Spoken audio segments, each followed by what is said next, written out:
Hello, everyone, and thank you for joining us. Before I begin, let's do a quick shout out. Where are you joining us from? And let me know your connection to donation and transplantation in the comments. I am Bria Herring. I am a public affairs coordinator for Lifelink of Georgia. Lifelink of Florida. Switching roles. And we have with me as well Tiffany Moore. Tiffany is the public affairs coordinator for Lifelink of Georgia. So welcome everyone. So again, as I said, as you're joining us with us today, go ahead and let us know who you are, where you're joining us from, and let me know your connection to donation and transplantation in the comments below. So let's begin. During the month of November, LifeLink Foundation recognizes National Donor Sabbath, which is observed annually 2 weekends before Thanksgiving from Friday through Sunday. This 3-day observance seeks to include the days of worship for major religions practiced in the United States. During National Donor Sabbath, faith leaders from many religions, donor families, transplant recipients, and donation and transplantation professionals participate in services and programs to educate the public about the need for the life-saving and healing gifts passed to others through transplantation, while also encouraging people to register their decision to be organ, eye, and tissue donors. In an effort to educate the public about the need for life-saving and healing gifts, we want to have a conversation with faith leaders from their respective places to discuss the role a chaplain plays while during organ and tissue donation. And later on, we will hear perspectives from a donor mom and kidney recipient. All right. Good morning, everyone. As Bria said, my name is Tiffany Moore. I am with Lifelink of Georgia, and I am here to introduce to you two of our wonderful panelists today. We're going to start off with Reverend Dr. Patricia E. Simonette Gary. Dr. Gary is a native of Nassau, Bahamas. She was ordained at Ebenezer Baptist Church in 1995 and is endorsed to pursue CPE and chaplaincy. Patricia has had tremendous academic successes. She recently completed the Doctor of Educational Ministry degree in May of 2020 at Columbia Theological Seminary in Decatur, Georgia. Patricia serves as Regional Director of Spiritual Health at Wellstar Health System and also serves as an ACPE certified educator. Patricia is married and co-pastors with her husband at Owl Rock UMC. Her hobbies include singing, cooking, traveling, meeting people from various cultures and backgrounds, and her newfound hobby is herping on the weekends with her husband, Bert. So welcome to the table, Dr. Simonette. Thank you so much, Tiffany, for having me. It's so good to be here. Good morning, good afternoon to everyone. Yeah, and just so you know, I had to Google what herping was. I had no idea. I was like, what is that? It's very fascinating. And next we have Dr. Deb. Dr. Deb has had a long history of academic service and support to those addressing grief, loss, and trauma. She is certified in the self-soul awareness work of the Enneagram Psychosocial Spiritual Assessment, end-of-life issues, and renewal after trauma and loss. Today, she is the CEO of Dr. Deb Ministries and enjoying life in retirement with her husband. Right, Dr. Deb? That's right. That's right. Semi-retired, right? Semi-retired. Semi-retired. Yeah. And so again, thank you guys for participating today. And we're going to just start off with you, Dr. Simonette. Can you just tell us, what is a typical day like for you in the hospital as a chaplain? So thank you, Tiffany, again. So I have several responsibilities. I serve as administrator, as you said, regional director for our system. So on any given day, I can be traveling to one of our facilities around Atlanta. And I also serve as the director for spiritual health on the day-to-day operations at Atlanta Medical Center, Wellstar Atlanta Medical Center, downtown and south campuses, and also being an educator. So there are several different paths to my responsibilities. However, on a day-to-day basis, our chaplains come into office, and first thing we do, we check for consults, we check the phones for any calls that may have come overnight. We do have students in-house who work, and we have our chaplains rotating from day to day as the duty chaplain. And so what that means is we get to respond to traumas, we respond to death, we respond to any life link patient, palliative care, end of life patients in the hospital. So in addition to providing support for our patients and our families, we also provide support for our team members. And so from time to time, we may have a death of a team member or a team member's loved one. And so what we do is we provide support. We have something that's called WellStar Cares, and we provide diffusing, debriefings for units in the hospital at a time. So those are just some of the basic things that we do. We check for consults when we come in the morning. We check the phones to see if any calls came in overnight, even though we have an overnight chaplain who's not at the hospital, but they would come in as needed for emergency purposes. If there's something that can't wait until the next morning. We also do withdrawal of cares for most of our ICU patients.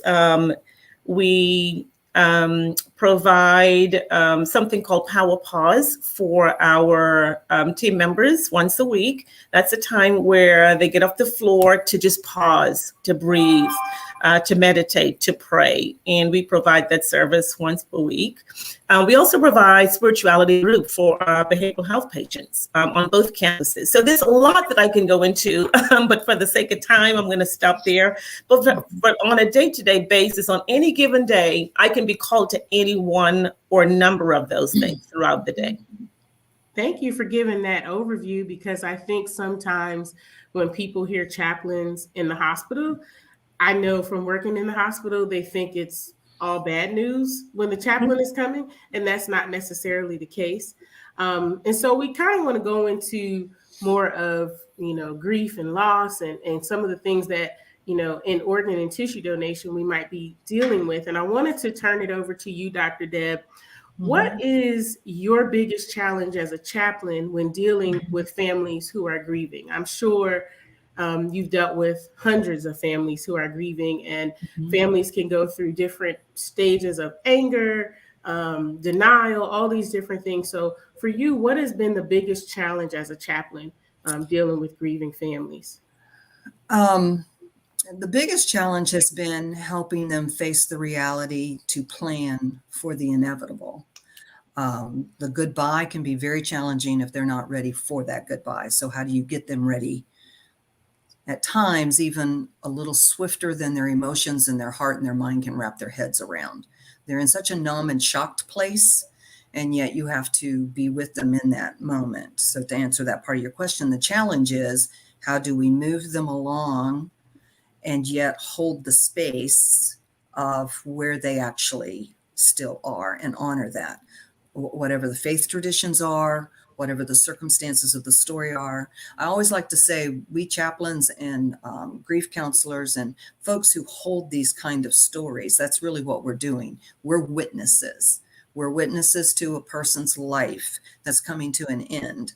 And we've got to figure out how to help them find dignity in honoring that life and witnessing it well, so that the families can let go better. And then after the fact, we continue to walk with them for a year and sometimes two. And one of the beauties of it is that in many of our hospices across the country, and I was in hospice for 15 years with end-of-life care, and I worked with, on the corporate level, I actually even educated our staff on end-of-life care for the social workers, the chaplains, and the grief counselors. So it was a lovely experience to not only hold what you do for the families, but I think many people, as Dr. Simonette was talking about, we have all these processes, there's everything put in place, there's all this expectation of what a chaplain's going to do. But some of the things we chaplains also do is we hold the staff that's also hurting, because they've held the story and it's been a difficult story. It's been a challenging story, and they too are affected by it. So one of the things that I find I end up having to do is balance the two, between the care of the staff who is giving the care and the care of the family who's actually the one doing the major goodbye. So it's quite a juxtaposition for a chaplain and a grief person to stand in.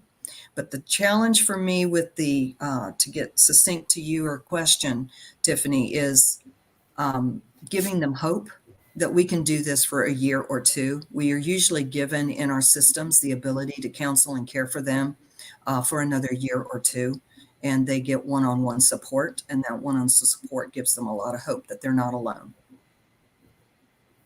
Thank you, Dr. Deb. You're welcome. Thank you, Dr. Deb. I want to ask a question to Dr. Simonette, if you don't mind. I know oftentimes as a public affairs coordinator, I educate different communities. And one of the questions that I do receive a lot is they're asking, does my religion support donation? And so oftentimes I have to answer that question. And I wanted to ask you, Dr. Simonette, how many times have you heard, is it against my religion to donate? And then also, how do you respond to that? Thank you, Bria. So, to be honest with you, I've never gotten that response where someone says it's against my religion to donate. Not that it is not happening or persons do not say that, but in my research, and I found out that almost all major religions support organ donation, whether it's eye or tissue donation, and they see it as an act of compassion. They see it as a generosity, and regardless of their faith tradition, whether they're Islamic or whether they're Jewish or whether they are Protestant, Catholic, or whatever the denomination or faith tradition, or no faith at all. Because we do encounter persons of no faith, but we are an interfaith department at Wellstar, where we cater to the needs of all persons. We are very inclusive, even in our language, and where we meet people wherever they are, whether they're Buddhist or Sikh or Hindu or no faith, as I said. And so sometimes there are some misconceptions around Jehovah's Witnesses, who are often assumed to oppose donation because of their belief against blood transfusion. However, this merely means that all blood must be removed from organs and tissues before transplant, but it's not that they are against transplant or donation. Even with the Catholics, and the Vatican supports organ donation for all Catholics and considers it a selfless act of compassion. And so in my experience, I have not encountered anyone who just totally is against, or who says that a religion or faith tradition does not support organ donation. Thank you so much, Dr. Simonette. And Dr. Walters, I want to toss it over to you if you've encountered that, or if you wanted to just chime in on what Dr. Simonette said. No, I concur with her as well. And I think that at Gwinnett Medical, where I happen to serve in and worked closer with donation stories, basically they vetted that pretty clearly before we went in and had the deeper dive of a conversation. So if that ejection was going to come through, it would have come through in a part one part of the conversation, and then there would be no need to go to a part two. But I've also had to throw in an interesting thing. We've had a patient one time who was so full of drugs, and having been a meth addict, her father was the one who actually asked for us to come in with donation from LifeLink, and said, is there any part of her that can still live in somebody else? Is there anything good that we can get out of this story, that I have to let a 29-year-old girl leave, but can she live somewhere else in somebody else? So we did the assessment to see if her body had anything to donate in order for that dark, difficult story to be a light somewhere else for her father. Wow, that's pretty touching. And he said, is there any part of her left that can live? I can't even imagine saying that, about my child. But just to kind of wrap up this part of our conversation, in talking about organ and tissue donation, obviously, in order for that to happen, a death has to happen. Someone has to pass away. And so how do chaplains, and I guess this could be for Dr. Simonette and Dr. Deb, how do you as chaplains help in that grieving process? And do you feel that there are instances where organ donation helps families, that are experiencing loss in their healing. Or I mean, have you seen that happen where you can almost see, just how that decision impacts their life in a positive way? I know we hear from donor families all the time in that retrospect, but from a chaplain's perspective, can you kind of give us some insight into that? Sure. So, in our role as chaplains, we are spiritual care practitioners. And what we seek to do is to build that relationship first with families through compassionate care, through our presence, offering support, emotional and spiritual support to this wide range of persons. And so by the time their loved one is at end of life, most times we have built that rapport and that relationship with them. And I have seen some families struggle with that. Some families, I'm not sure I want to do that. This is my baby, or this is my son, my daughter, and I feel like I'll be doing them wrong. While others, with open arms, they say yes, if a person is not signed up already. And so walking with families through that time, as our LifeLink, Wendy Palmer, is well known in our facility and offers great service and support to our families and to our team members. And so in coordination and collaboration with her, as she approaches, or one of the liaison members approaches family, we're there to support them.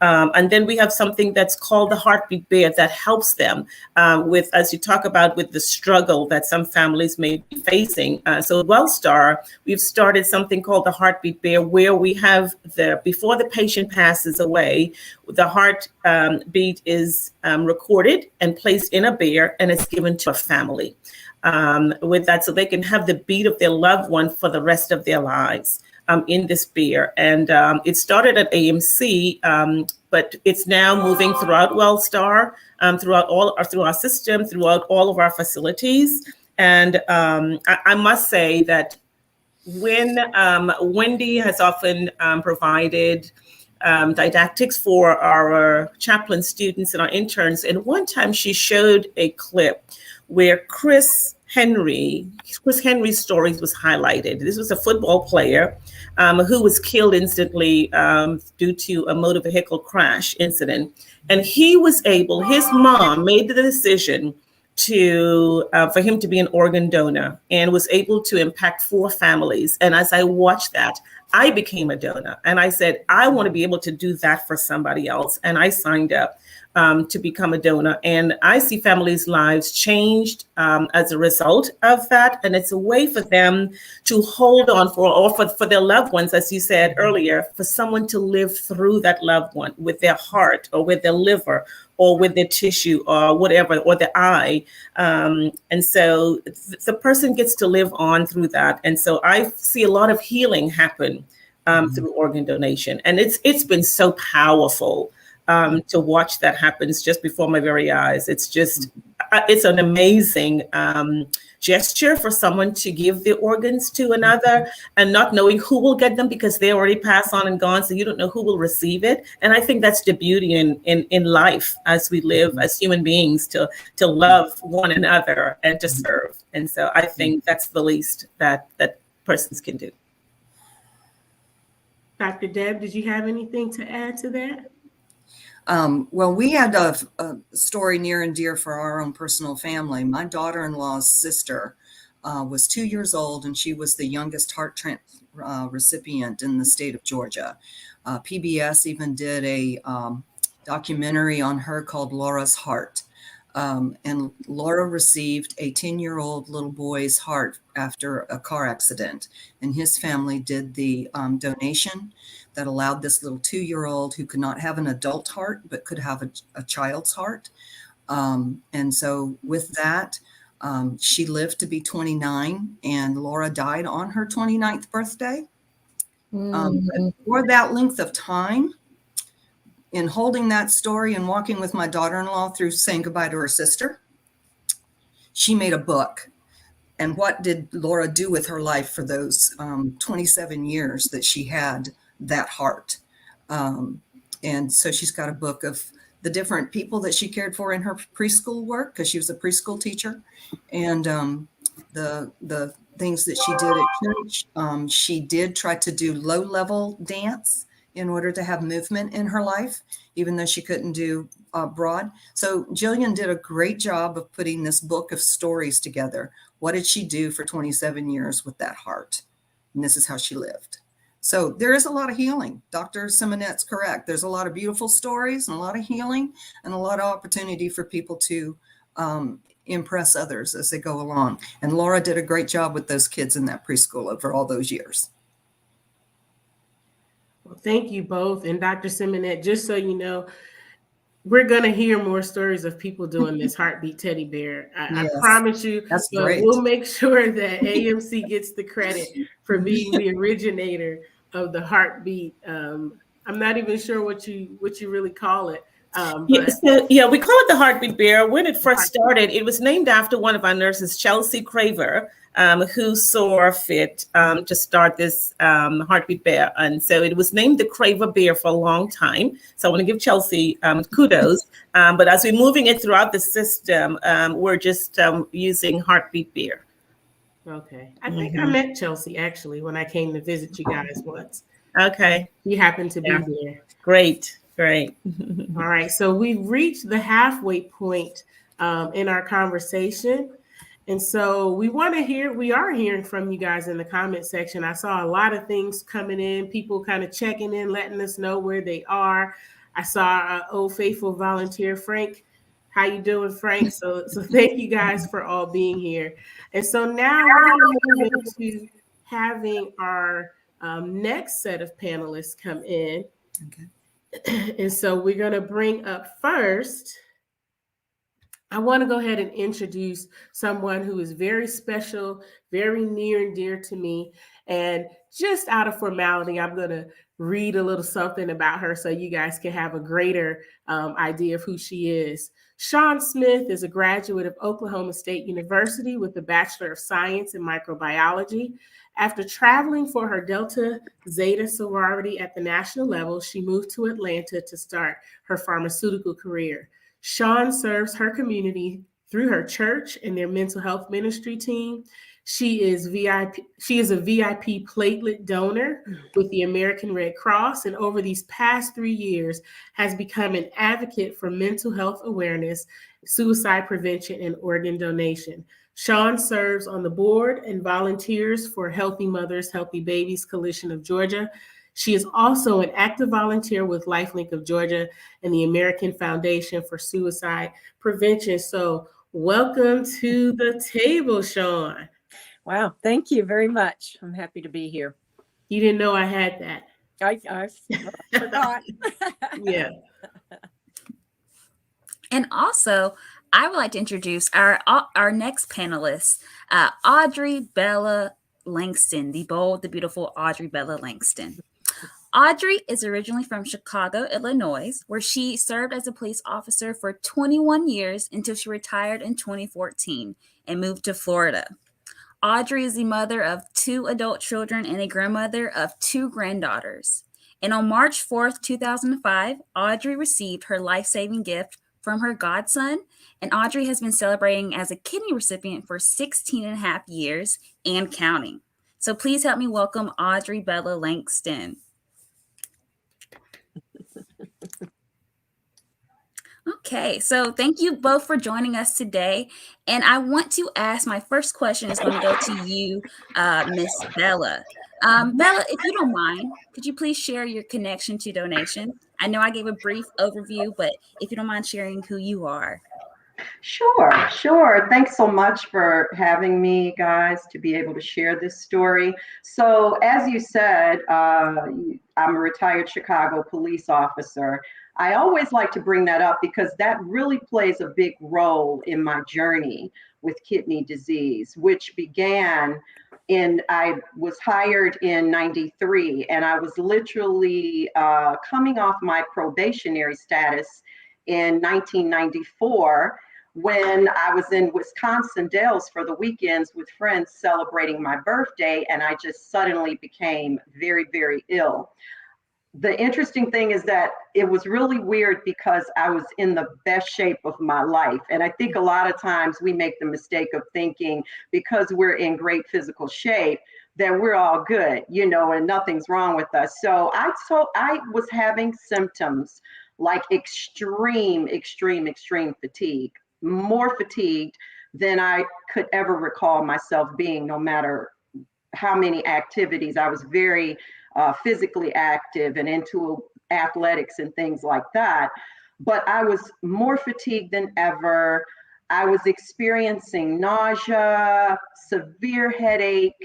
I was having an urge to urinate very consistently, however, but with little output, which was obviously scary to me as well. I'm like, okay, what's going on? And then when I would urinate, it would be what could be described as rather frothy or foamy. And so all of those are definitely signs, I came to realize later, that something is wrong. So I started out that first day of the trip trying to be social, but it was very difficult because I wasn't feeling well. My party was thinking, you're just tired. I was on midnights, which was awful.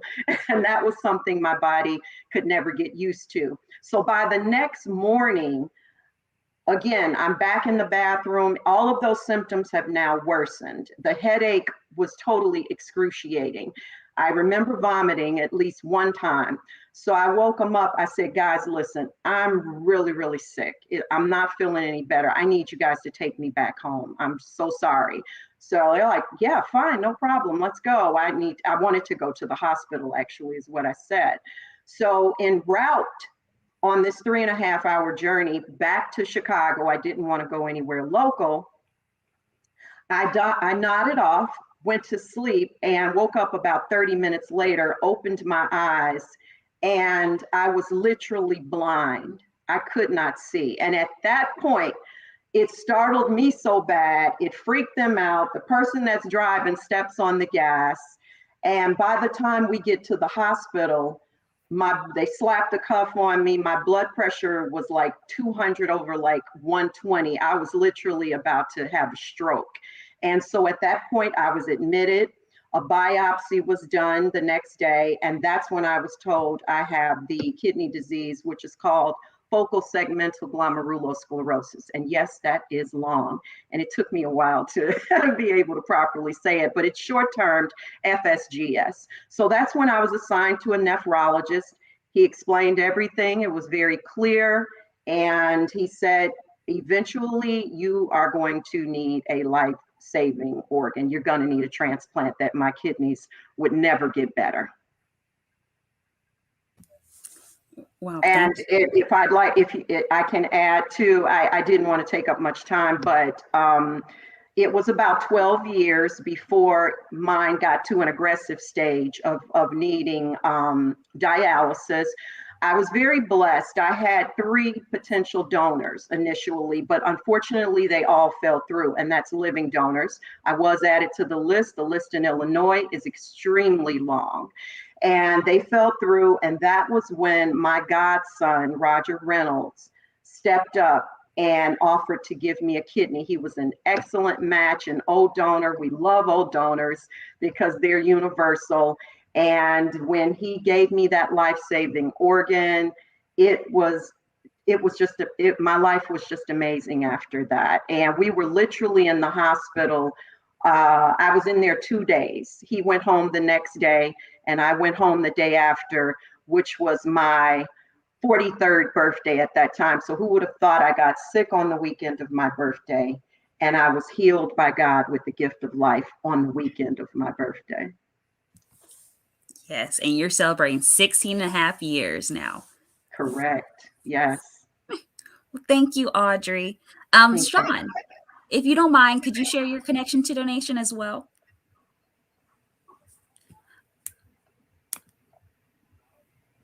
I'm sorry, Sean, you were muted. I'm sorry. Oh, okay. Better? Okay. Yes. Yeah, no, it was really knowing that I was an organ donor to begin with, driver's license and such. I will say that after moving to Atlanta, marrying my husband, the first connection to donation was with his cousin, who received a liver. So we saw what Bill went through, and what it meant for him to get that liver. The second connection was with one of our church friends who happened to live right across the street from where I moved my parents from Oklahoma to Winder, Georgia. And so I look at ways that that God has put people in my path. And I truly say that across the street neighbors with my parents, we saw that connection immediately. Visiting Katrine at Emory after her transplant, helping her celebrate her anniversaries of her liver transplant, which she so nicknamed Peaches, and her name is Katrine, so it was Peaches and Trine, and so we celebrated every anniversary while they lived across the street from my parents. With peach cobbler, peach ice cream, whatever it called for. So those connections were ones that were evident to me and my family, and in turn, my oldest son Candler saw really that value of what it meant to be giving the gift of life to someone. So that's our connection to organ donation. Well, can you talk a little bit, Sean, because I know you mentioned Candler just a little bit, but you had to go through some things with Candler, to get to the decision for him to be a donor. So can you just talk a little bit about, losing your child, right? And even in the middle of losing him, how your faith played a role in you deciding for him to be an organ donor? Because I know you said he had already made that decision.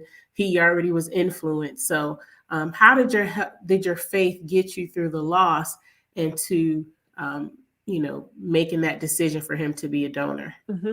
Well, I will say that, and as you can tell from my advocacy work now, I mean, Candler had struggled with anxiety and depression really his entire life. Was in fifth grade when he first said he didn't want to be around anymore, and fortunately had shared that with two of his friends. So they immediately went to the school counselor, and he was under the care of a psychiatrist, a psychologist, his pediatrician, a loving family and friends.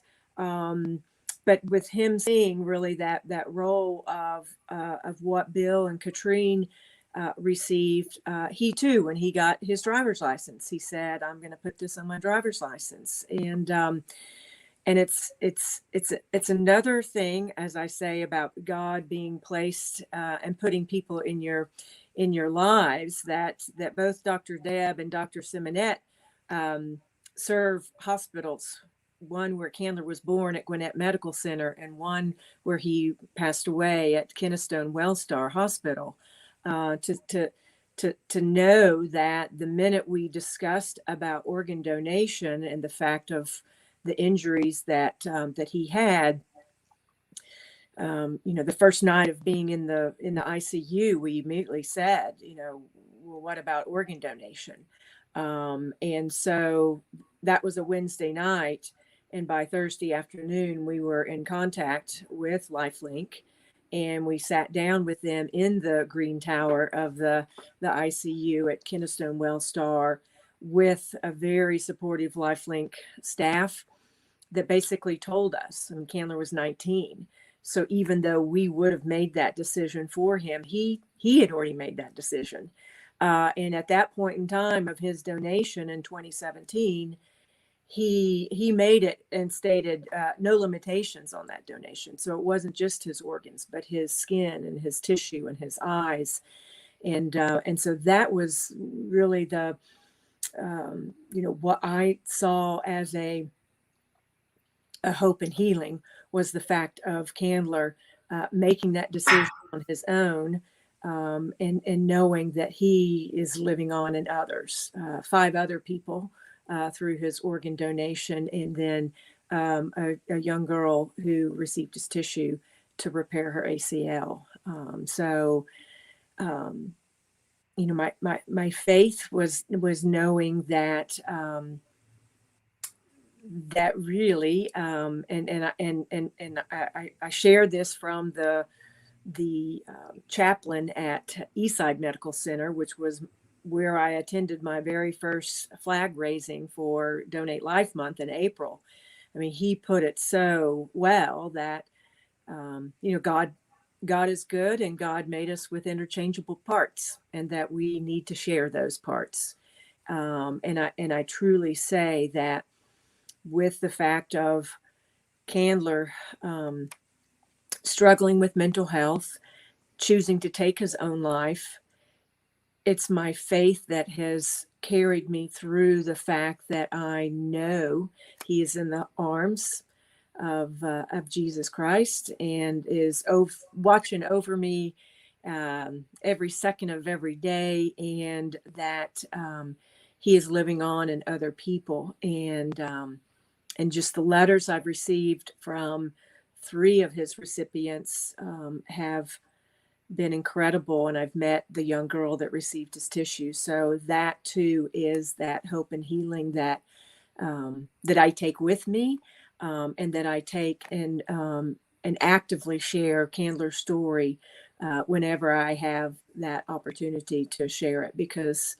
I want to share the way he lived, not the way he died, but the way he lived, and that he was a caring and loving son.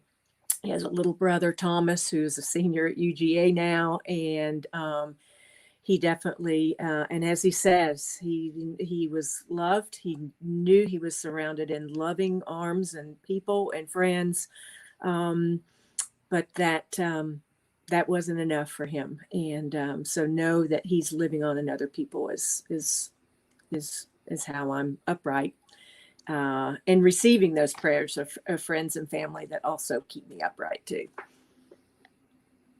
Thank you so much for sharing your story and sharing Candler with so many people, Sean, because I'm sure you're inspiring, not just from a stance of organ and tissue donation, but you take a hard stance on a lot of different things. And I know that it's inspiring other people, because it inspires me. So thank you so much for sharing. Thank you, Tiffany. And then Bella, we wanted to come back to you. And so, I mean, you weren't waiting that long, I suppose, for your life-saving transplant. Everything seemed to happen so fast for you. As you were waiting for your transplant, was there ever any doubt in your mind, questioning your faith, or did you get mad at God? You know, did you feel like, what is happening? This is not a part of the plan. This is not what I thought we were doing, God. What's happening here? Did you ever go through any of those emotions while waiting for your transplant? Yeah. So Tiffany, let me correct just one thing. I did not receive my organ until almost 12 years later, but that was a good thing, because the illness was not being as aggressive as it could have been. So I made in speaking with my doctor and making some modifications in my diet and things like that, and certain medications, certain meds I refused to take because of their side effects. It did help slow the progression of it down, because again, there was a 12-year stretch there. Thank the Lord he was in that too. But to answer your question, yeah, I was devastated. I was on the fence a little bit. And so let me explain that. First of all, I was a new Chicago police officer, a single mom of 2 kids, one of which was only 6 months old, and my son was almost 14.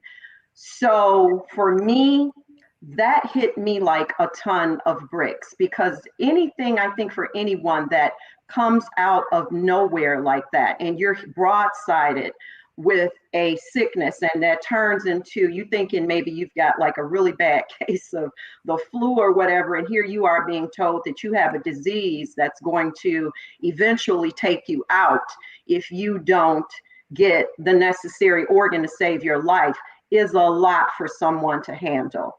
Especially it was for me.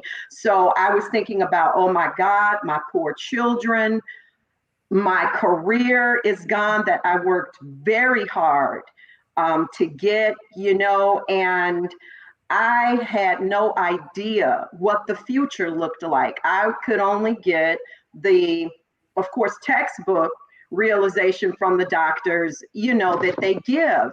And so I would also like to state that at that time, I was not a Christian. I believed in God, but I wasn't living a godly life as far as that's construent with the Bible.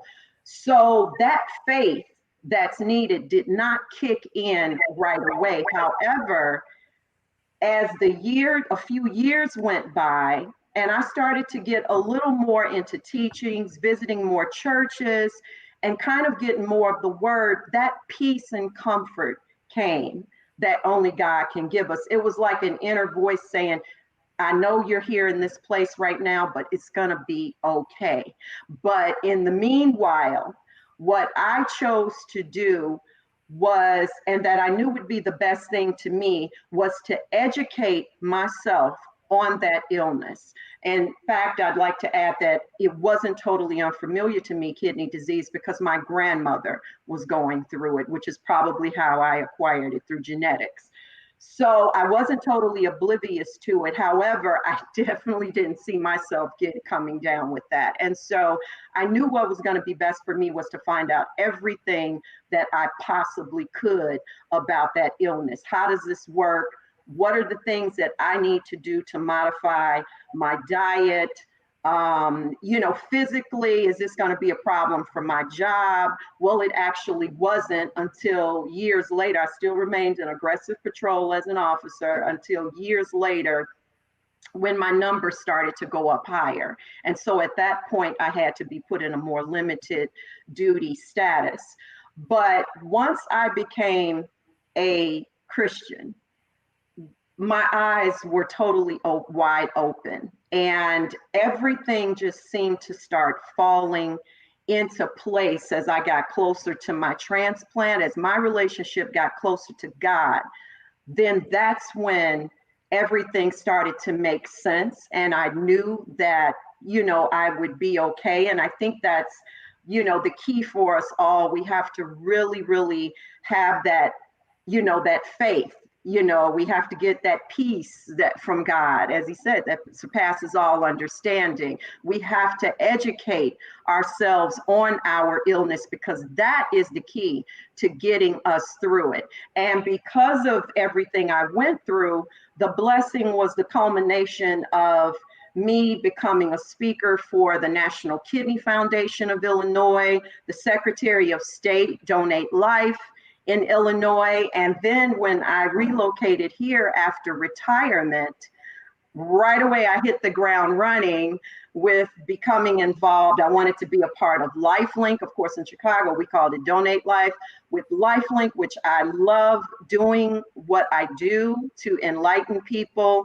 I got involved with Tampa General Hospital and saw transplant patients on the 7th, 8th, and 9th floor, the transplant floors, just to encourage them and enlighten them on what they can expect of transplantation. And we need that coming from not only the doctor, but people appreciate those that have walked the walk and not just talk the talk, especially when you're going through the heart of that, because it hits you like a Mack truck.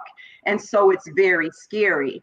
And so therefore, once I got involved in these things, and I do a podcast on Bella's Hope for Healing, to help people, just to do whatever I can to get the word out to people about this, be another resource for this. And so I know beyond a doubt that that was God's plan for my life. This is the big part of it right here, what I am doing to help others. And I guess he had to take me through it to get me to be great at it and to want to do that and be diligent with it. So now, yes, my faith is unshakable.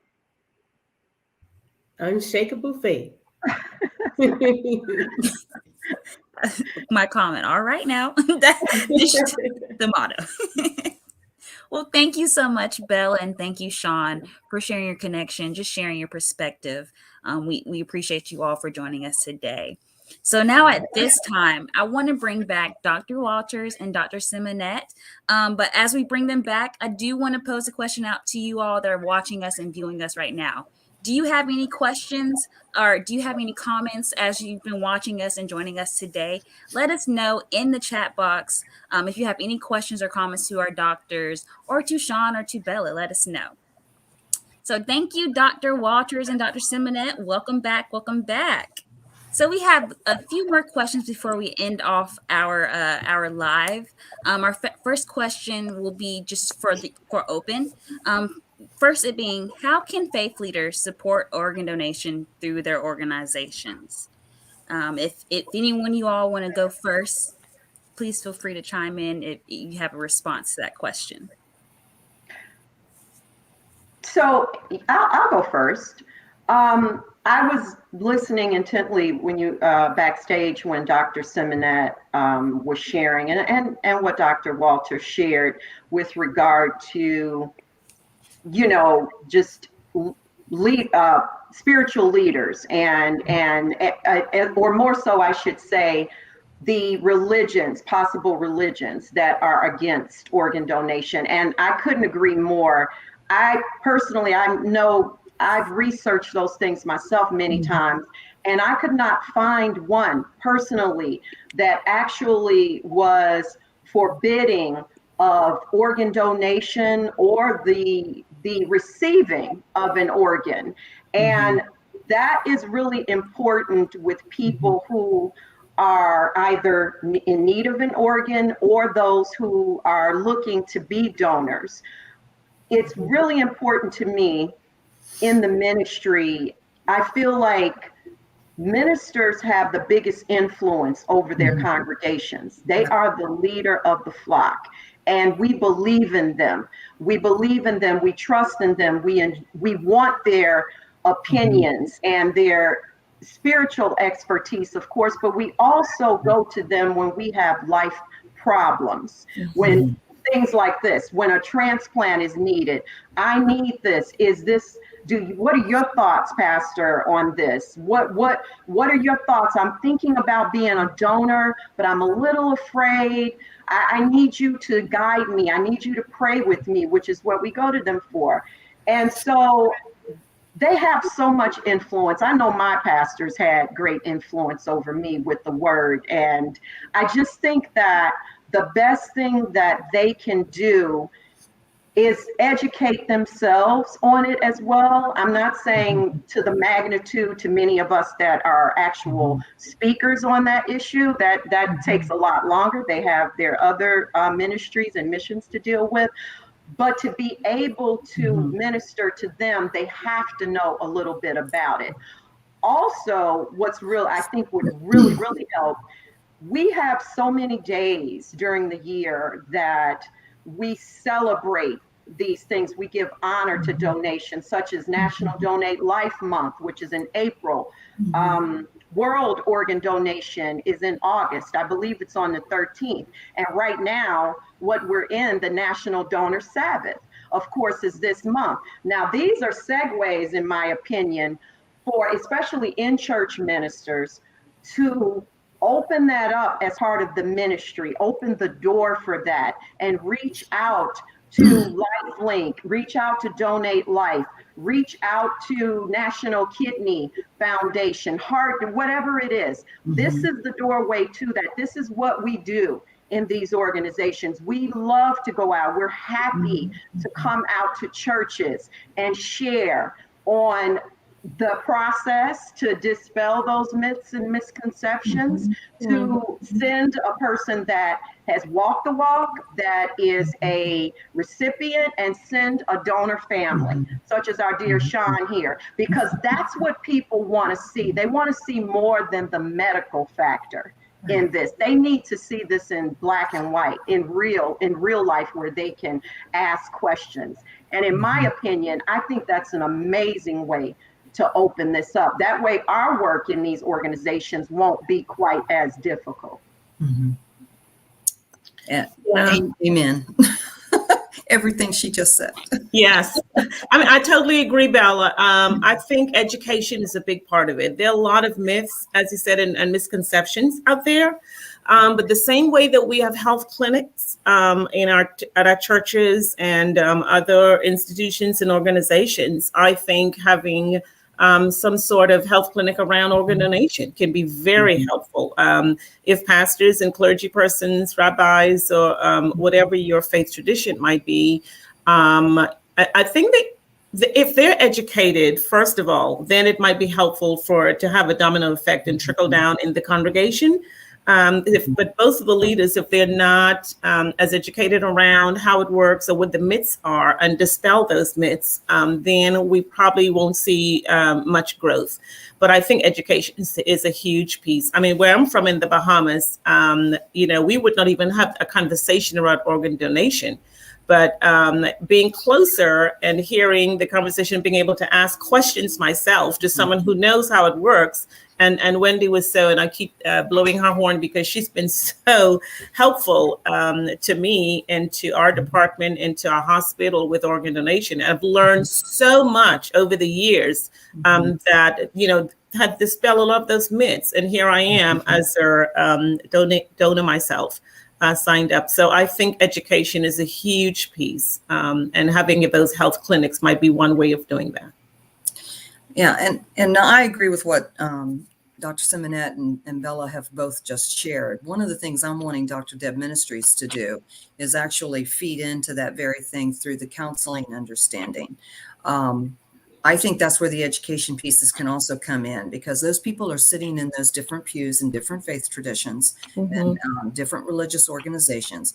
And most churches, and I've been a part of church life for, decades now, 6 of them at this point. And there's a lot of territorialism in churches. And so I'm just putting the cards on the table face up. So part of what has to come down is asking churches to honestly, for a fact, get involved with already established community needs. They don't need to keep reinventing the wheel. They need to get involved with the wheels that are already here. So that aside, many folks are sitting there with griefs of all these things, not just the organ donation, but even the disposition of how it interacts. Sean was sharing with us about her son and her suicide. I have a suicide counselee right now that I'm working with who lost her son to a suicide. So you can see how it moves into different places. And she's needing to figure out how to get some counseling and care and grief over her son's brain disease, as she says. Loving home, good family, lots of great support, just had this thing in his chemistry of his brain that just didn't let him let go and have the normality he watched everyone else in his family have. So my heart goes out to Sean's story in that she lets us know her son lives well on with other people. But what about sitting in those church pews with those grief care needs? So to me, every church should have a grief system set in place for the vitality of all the angst and all the wanderings that go on with all the interconnectedness that this does, be it cancer, be it organ donation, be it suicide, be it divorce, whatever the grief is, it hurts your soul. And if it hurts your soul, it hurts the rest of your entire world. So churches really need to get serious about serious grief care. And that's my mantra for right now for Dr. Deb Ministries. That's a good mantra. That's Yeah. a really good one. And You they hit, don't take it. you hit it on the head, Deb. I'm just saying, I've been in this and been saying this since 1979, and I've been pounding this pulpit since 1979, and it is a minuscule of nothingness in churches about honestly doing soul care level of care. Mm-hmm. Yeah. Well, And I that's mean, I like, think some churches, some pastors do very well with providing support and care for their congregants, Oh, of course. while others, might have a whole ministry that's allocated to that to do all of the pastoral care that they do. But I hear you, Deb, even on a Well, you deeper can hear my level. passion, right? You can hear my Yes, passion yes, about the fact, because I have watched yes, so many broken lives lose yes. the connection to something holy and bigger than them, Mm-hmm, and lose a connection to relationships with others here on earth. mm-hmm, And a lot of that is because of our image of God is very wonky. And then on the top of that, they feel no support. So yeah, why sit in a pew of any faith tradition if you yeah, don't feel like you're getting support? yeah. So therein lies one of the connected places of how do you get soul injury and moral injuries of renewal after a trauma, like you've Mm-hmm, lost someone and they've given their organs to somebody else to live on. Wonderful. But now mm-hmm. what are they like 6 months? How did they deal with the first year of loss? What was it like at that Thanksgiving coming up right now? And there's nobody at the table. There's a lot of realness and rawness to this. And as we share these stories, there's just some real serious reality. And I think there needs to be more reality in how we handle it. Yeah. Bella, you had something. Yes, thank you. I just wanted to just piggyback just on one thing with that, and that is really so true. And again, it's the power that's in the church, and that could be so awesome even for prevention. Yes. Prevention of a lot of things, like just we don't have to get as intense as once you acquire kidney disease or heart disease or whatever, but just things like the colon. So many things, that simple things that we're not paying attention to in our bodies kind of spiral us into these issues. And if that ministry, a health and wellness ministry, is in place, that is their focus, health and wellness for the church, and encouraging that, and getting, like they would be the ones announcing these things that come up every year regarding these things, and having some speakers, doctors, or whoever come in and speak about that. And especially like you said, Doctor, the mental wellness issue is a very big issue too. Very big issue. And most people that are in that position, they suffer with it silently, to almost the pretty much, sadly, the brink of suicide. And it's because it's not being addressed. I really believe that it's not being addressed enough. Nobody wants to talk about those things, and this is really what we need. And we know the church is just a hospital anyway for broken That's exactly people. right. Mm-hmm. So that's the place to start it. That's a great place to start it. Exactly. Yeah. And I'll say just real quickly, because I know time is limited, but that's exactly what my church, First Christian Church, Disciples of Christ in Winder, Georgia, has done. We established a mental health ministry team made up of 2 retired nurses and me and our pastor. My pastor was with me throughout everything at the ICU, and she's now serves on the board for the American Foundation for Suicide Prevention. We've sponsored the Bexar County Out of the Darkness Walk. We've had numerous community outreach, inviting people to attend things that the National Alliance on Mental Illness has held, Navigate Recovery Gwinnett and their SOAR program, and many of the programs to know what to do when somebody is in crisis. And so that's I would encourage and challenge every congregation in the state of Georgia and Florida to do the same, because it is a very healing thing, again, for me. but also it's what church should do. They should serve their community and talk openly about, and that's what Cheryl Clore does. She talks openly about organ donation, about suicide, and we pray for those with addictive disorders. And it's at the pulpit every Sunday. So Yeah. And before we close or have our closing comments, I just want to say, because Dr. Simonette, you mentioned Wendy Palmer, and I just want to shout her out in all of our HD development teams, because part of what they do is going into hospitals and educating hospitals. They work very close with chaplains and making sure that people have accurate information about organ and tissue donation, because as we know, it starts with information, education, and then just thinking about National Donor Sabbath. Even Sean mentioned Cheryl Clore from her church. We're so grateful to have so many church partners who have volunteered, or they're requesting information about National Donor Sabbath. They're requesting presentations because they want to talk to their congregations. And right here in Georgia, we have so many different partners from various different religions, ministries. We even working with the Jewish funeral homes to talk about organ and tissue donation. We're reaching a lot of people, and I just wanted to commend since Dr. Simonette brought it up. Our hospital development team, they are a huge part of making sure that the education starts in the hospitals, and that those hospital teams are educated, because if they have the right information, they're more equipped to give accurate information to families and to chaplains, whomever they're encountering. And so shout out to Wendy. She picked up some materials for her hospitals as well. So woohoo. So I'll turn it back over to you, Bria.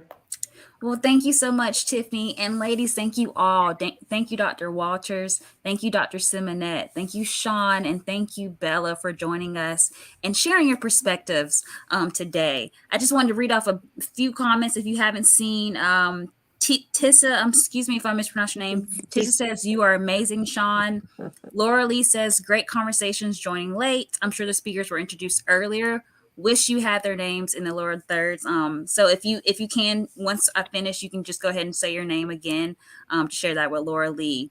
We just had a lot of comments saying thank you. They love the heartbeat bear that you all are doing in Georgia. There was a question from Fiona. She's asking, are there post-donation counseling services or support groups for donor families? I don't know if any of you all could answer that real quick, but that's what Fiona was asking, if there are post-donation counseling services or support groups for donor families. I'll go about the donor families, and that was just you have that family coordinator through LifeLink is what we had, and they walked us through everything, the celebration of life that occurs every year. I wasn't sure I was participating in that, and I'm so glad I did. I did a lot of things on my own, and looked at every TED Talk, Googled all the things. I had my sister-in-law, her mother, she lost her brother, and so her mother lost her son. She connected me to the Compassionate Friends group, which is for individuals who have lost children or grandchildren. So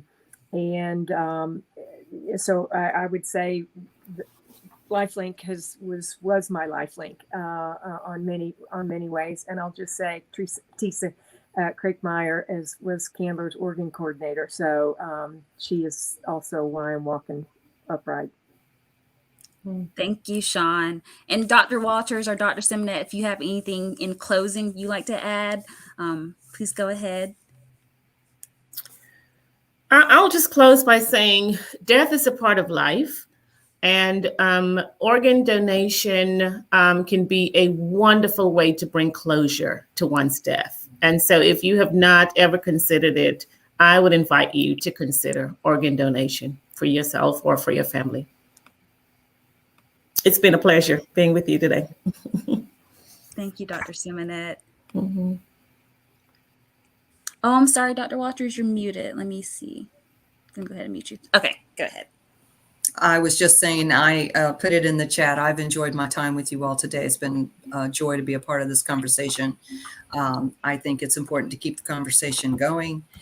Death is a part of life, and life is a part of death. And I think if we respect both, we will have less fear, and we will have an opportunity to do more about how we handle life and death in a more balanced approach. So that is a part of what organ donation can also do. And when it comes to our faith, whatever our image of God is, we need to ask ourselves, God is actually not doing anything to us. God is actually with us. Thank you so much. Again, I want to thank you all for joining us today. And thank you to the viewers and the watchers, whether you're watching us on Facebook or YouTube. I want to thank you all so much for joining us today. We hope you will leave with a new piece of information. And more importantly, we hope that you have learned that you can be someone's hero in your community by registering to be an organ, eye, and tissue donor. If you have not already, you can register as a donor by visiting www.lifelinkfoundation.org. And once you do, please don't forget to share your decision with your friends and family. Please keep following LifeLink of Florida and LifeLink of Georgia for more information about National Donor Sabbath, which starts on November 12th through the 14th.